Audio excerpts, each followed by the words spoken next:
Hello, welcome. Just want to give you a sort of brief update about what's been going on the farm and what we've been up to just lately. I always keep a diary every year of when the cattle, or what we call turned out, put out onto the forest or put out onto the fields. And then also I record when they come back in. Well, this year, the way it's looking at the moment with the weather like it has been with the rain, we're going to bring the cattle in earlier, bring them into the sheds.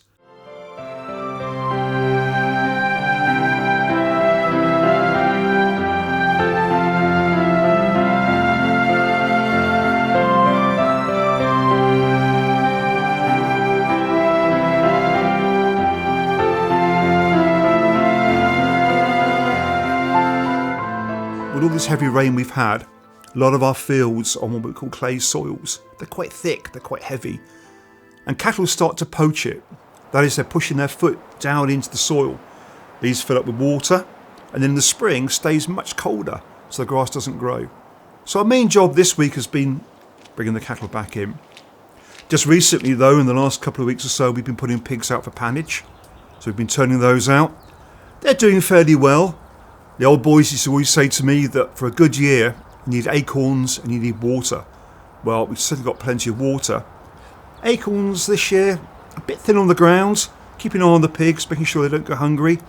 But very soon, the beech mass will stop to drop, and again, the pigs will feed on those. So they're looking well, they're doing okay. Now, the drift season, which is the pony roundups on the forest, now are nearly over. I think we've only got a few more drifts to go. But we've had a disease that comes every year, a disease called strangles. Now, strangles sounds probably a lot worse than what it is. Most ponies will recover from it. But what we can't do, it's very infectious, so what we can't do is gather ponies up together because that will just keep spreading. So unfortunately, a number of drifts this year have been cancelled. They won't be rescheduled. The ponies are left quietly to get on and recover from it. Strangles normally comes and goes very, very quickly. But this year it seems to have lingered on, it's dragged on a bit. We've had one local drift here, but I say the next one has now been cancelled. We've got a few fillies that we've now brought in off the forest, and they've come off their mums now. Keep an eye on those. And they'll stay on our fields now for the winter months.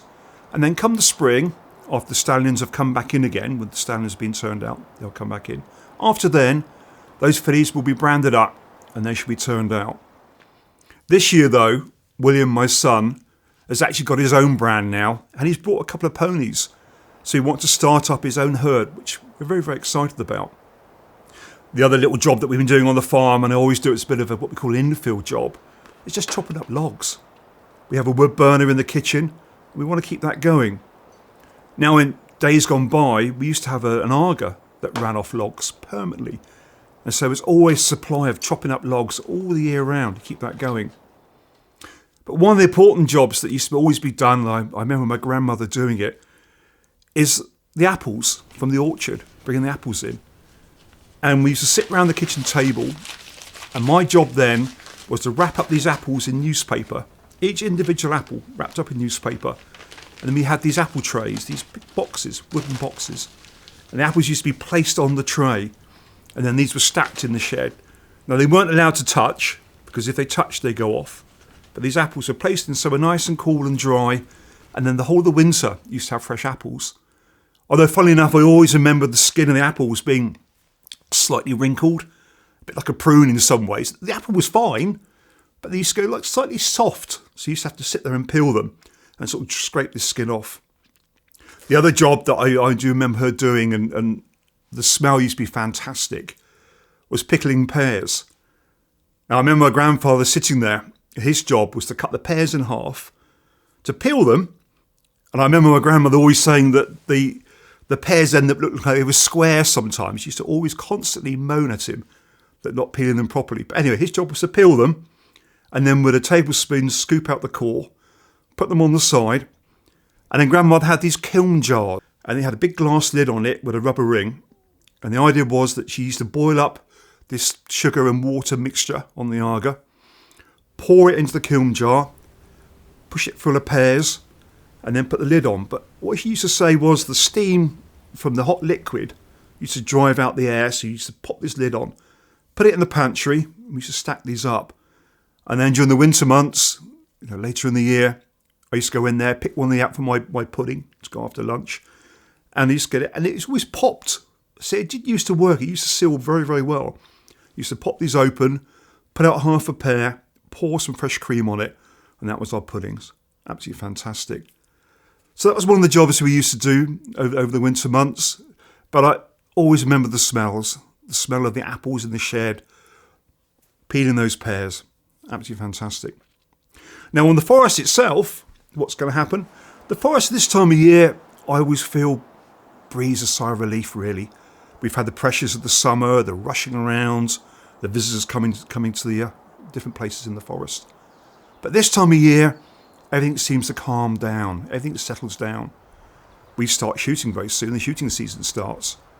But also, the animals on the forest, the trees are starting to turn now. A very beautiful, quiet time of year. Well, we've got one or two things going on, a little bit unusual this year, that we're doing that we haven't done in previous years. Now, we've got a disease in the forest called Neospora. I say it's a disease, it's more of a parasite. And this parasite's been infecting cattle for quite some time now. It causes abortion in cattle. So it's quite serious. Now, the carriers of the disease are dogs and foxes. Now, in days gone by when dogs were fed on cooked meat, it wasn't a problem. The parasite was killed off. But nowadays, people are getting more and more into raw dog food, which is very, very good for the dogs. There's no problem at all with that. But the problem we have is it doesn't kill off the parasite. And when the dog goes to the toilet on the forest, it's then passed out into the dog muck on the floor. And even if the dog muck's washed back in, if the cattle eat the grass that's around it, they can then become affected. And I say once they're infected, it's persistent. And unfortunately, the cow will abort its calves. Obviously, very, very serious consequences. So what we're trying to do now is we're trying to look at establish the size of the problem on the forest. Now, foxes are a carrier as well as dogs. And so what we're doing is, when we can, we take blood samples of the fox and we try and have them tested to try and understand how far this Neospora is spreading. I managed to collect a few samples myself and I hide them in the fridge. But I don't tell the wife. I put them behind the back of the milk so she can't see them, as I think I'll probably miss spot a bother. But get these blood samples tested so we can try and understand the extent of Neospora. The other issue we're working on as well at the moment is a disease called BVD in cattle. And again, unfortunately, it causes abortion. But what we're trying to do this year, and we've gained funding for it, is you can vaccinate against it. And we've got funding now to vaccinate up to 800 cows that run on the forest. So again, that's something we're trying to do now. We've got what we call the TB testing coming up, the tuberculosis testing coming up, which we have to do every year, every 12 months here in the forest. We calve start in November, long nights. And a couple of years back, I put in some cameras so I can watch what's going on. But it's always quite a hard time, always a bit worrying really. But these calves are what our crop's going to be for that year, so it's extremely important that they do well. So that's what's going on at the moment. Hopefully the rain will stop. Can't carry on like it, I'm sure, and we'll get a nice dried spell. And when we do, things will start brightening up and I won't have to keep wearing my wellies around the farm. Anyway, nice to talk to you.